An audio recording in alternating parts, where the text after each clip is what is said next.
बिस्मिल्लाहिर्रहमानिर्रहीम। अस्सलाम वालेकुम व्यूअर्स। आज मैं आपके साथ बात करूंगा दो किस्म के ट्रेंड्स की जो हमारी सोसाइटी में, स्पेशली पाकिस्तान में और बहुत सारे गरीब मुल्कों में जो जनता होती है, जो आवाम होती है, वो फॉलो करती है और उसके कितने नुकसानात होते हैं। वो दो ट्रेंड्स पर हम बात करेंगे। एक ट्रेंड है इन्वेस्टमेंट और दूसरा ट्रेंड है एक्सपेंडिचर।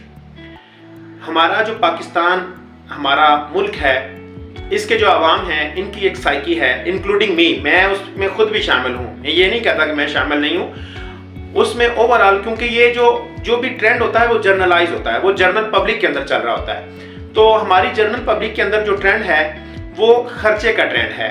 और हम खर्चा कहाँ करते हैं, ये चीज़ देखनी है कि हम खर्च कर कहाँ रहे हैं। हम लोग नॉन प्रोडक्टिव खर्चा कर रहे होते हैं। नॉन प्रोडक्टिव खर्चा क्या होता है? कोई भी ऐसा खर्चा जिसका हमें रिटर्न नहीं मिलता, जिसकी हमें कोई रिटर्न बैक, कोई प्रॉफिट, कोई इनकम नहीं आ रही होती ना, हम वो वाला खर्चा करते हैं। पाकिस्तान की आवाम, हमारी सोसाइटी में ये ट्रेंड है कि हम वो खर्चा करते हैं जिसमें से हमें किसी किस्म का कोई फायदा नहीं होता। मैं आपको इसकी एग्जांपल दे देता हूँ। लेट्स सपोज मेरे भाई की शादी है, मेरे बेटे की शादी है, मेरे पास इतने ज्यादा पैसे नहीं है, तो मैं क्या करूंगा? मैं ऐसे करूंगा, मैं कर्जा उठाऊंगा, मैं बैंक से लोन लूंगा, मैं यारों दोस्तों से लोन लूंगा, या मैं कोई छोटी मोटी जो माइक्रो फाइनेंस कंपनीज होती हैं वहां से लोन लूंगा और वो उस कर्जे के साथ मैं अपने भाई की, बेटे की शादी करूंगा। अब ये एक नॉन प्रोडक्टिव खर्चा है, क्योंकि इस शादी में से आपको कोई प्रॉफिट नहीं होना, कोई रिटर्न नहीं मिलना, ये आपकी कोई इन्वेस्टमेंट नहीं है। इसी तरह मेरे पास गाड़ी नहीं है, मैं क्या करता हूँ, बैंक से जाके गाड़ी लीज करवा लेता हूँ कि मैं जी, मुझे एक गाड़ी मिल जाए जिसपे मैं झूले लेता रहूँ, घूमता फिरता रहूँ, मैं ऑफिस आया जाया करूँ, मैं रिश्तेदारों के पास आया जाया करूँ, तो मेरे पास एक गाड़ी होनी चाहिए। ये एक नॉन प्रोडक्टिव खर्चा, ये मुझे किसी किस्म की इनकम नहीं जनरेट करके दे रहा, इससे मुझे कोई रिटर्न नहीं मिल रहा। हाँ, अलबत्ता एक चीज़ है कि अगर आप गाड़ी लेते हैं और उसको बतौर टैक्सी चलाते हैं या उसको आप किसी भी इनकम के लिए यूज़ कर लेते हैं, तो फिर वो आपको इनकम जनरेट करके देगी, फिर आप उसको ले सकते हैं, लीज पे ले लें, आप उसको लोन उठा के लें, फिर वो ठीक है। लेकिन हमारे यहाँ ट्रेंड ये होता है कि हम ऐसा खर्चा कर रहे होते हैं जिसका हमें कोई रिटर्न नहीं होता। या हमने एक घर बनाना है, घर बना हुआ है हमारा, हमने ऊपर वाला एक फ्लोर, उसके ऊपर एक मस्जिद खड़ा करना है, हमने उसको डबल स्टोरी करना है, तो हम क्या करते हैं, हम मस्जिद कर्ज उठा लेते हैं, हम कर्ज उठा के उसको डबल स्टोरी कर देते हैं और उस पर भी हमने ऊपर रहना शुरू कर देते हैं। हालांकि हम गुजारा कर रहे होते हैं एक पोर्शन में, तो हमारा वो जो ऊपर हमने पोर्शन बनाया उसका कोई प्रोडक्शन नहीं है, कोई उसकी कोई इनकम नहीं है, कोई रिटर्न नहीं है। हमारे पास मोबाइल फोन्स महंगे महंगे 60-70 हज़ार का आम फोन मिलता है इस वक्त हर बंदे के हाथ में। 50 हज़ार से कम फोन किसी के पास इस वक्त नहीं है। ठीक हो गया?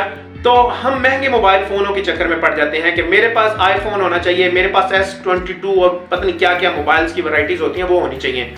ये हमारे सारे नॉन प्रोडक्टिव खर्चे होते हैं जो हमें कोई इन्वेस्टमेंट नहीं दे रहे होते।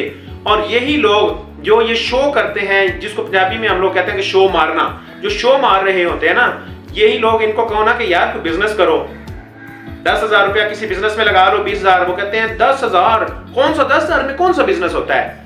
जब आप सोचेंगे, जब आप उस रास्ते पे चलेंगे ना, आपकी सोच बिजनेस माइंड हो जाएगा ना, तो फिर आपको पता चलेगा कि 10,000 रुपए में क्या कर सकते हैं आप, 20,000 रुपए में आप क्या कर सकते हैं, आप 50,000 में क्या कर सकते हैं।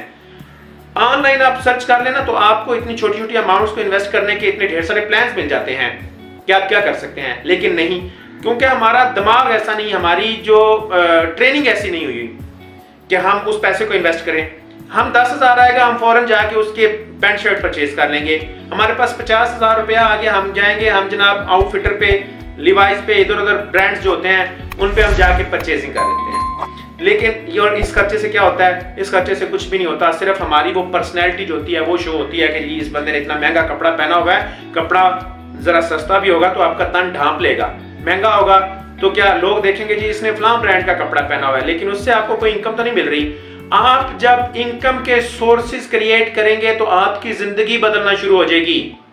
आप उस 20,000, 50,000, लाख, 2 लाख, 5,000 रुपए को इन्वेस्ट करेंगे तो उस पे आपको रिटर्न आएगा, और अगर आप उसको फ्लो बैक करेंगे तो कुछ अरसे बाद, साल, 2 साल, 4 साल के बाद आपके पास गाड़ी लेने के पैसे होंगे। आपको लोन नहीं लेना पड़ेगा गाड़ी लेने के लिए, आपको शादी करने के लिए लोन नहीं उठाना पड़ेगा, आपको अपने अच्छे कपड़े जूते परचेज करने के लिए, अच्छा खाने के लिए, अच्छा घर बनाने के लिए लोन नहीं उठाना पड़ेगा।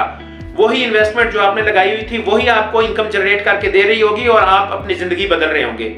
इसलिए कोशिश करें कि आपके पास अगर कुछ अमाउंट आ गई है, आप कुछ भी ये मैं प्लान्स किसी और वीडियो में डिस्कस करूंगा कि आप क्या क्या कर सकते हैं, लेकिन आपको करना चाहिए कोई ना कोई इन्वेस्टमेंट जरूर करें कहीं ना कहीं। यार आप अपने लिए करनी है, आपने ना मेरे लिए करनी है ना किसी और के लिए करनी है। आप कोशिश करें, आप देखें, आप इस पे आपको एक दफा आपने एक इन्वेस्टमेंट कर ली और उस पे आपको रिटर्न मिल गया, चाहे वो 500 रुपया ही हो गया 1 महीने बाद, तो आपको चस्का पड़ जाएगा, लत पड़ जाएगी आपको इन्वेस्टमेंट की।